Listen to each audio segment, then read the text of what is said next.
د الله جل جلاله د موجودیت عجیبه کیسه. په یو خارجي هیواد کې یو مسلمان د سر د ویښتانو د اصلاح کولو لپاره نایي یعنې سلماني ته لاړ.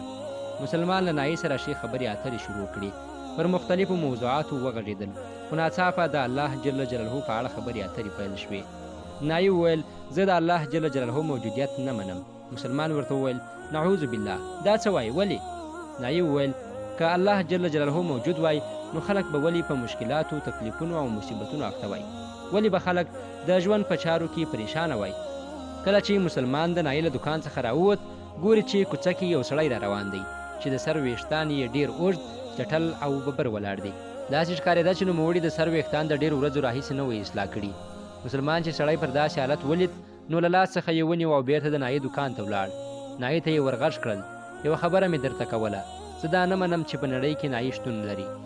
نایي په ډېرې حیرانۍ سره وپوښتل څنګه په نړۍ کې نایي نشته؟ زه نایي یم. سړي ورغږ کړل نه، نایي بالکل نشته. که چیرې نایي موجود وای نو خلک به ببر سر نه ګرځېدل لکه دغه سړی چې ما له لاس څخه نیولی دی. نایي په ځواب کې وویل نایي شته، خو ستونزه په دې کې ده چې خلک نایي ته نه ورځي. مسلمان هم په ځواب کې ورته وویل سمه خبره مو وکړه. حقیقت دا دی چې الله جل جلاله موجود دی، خو انسان الله ته رجوع نه کوي. د الله جل جلاله د رالیږل شوي کتاب یعنې قرآن کریم د زده کړې او پوهې تلاش نه کوي. نو ځکه په نړۍ کې انسانان په آفتونو او ستونزو ګرفتار دي او د نړۍ چارې پرې تنګې او سختې دي.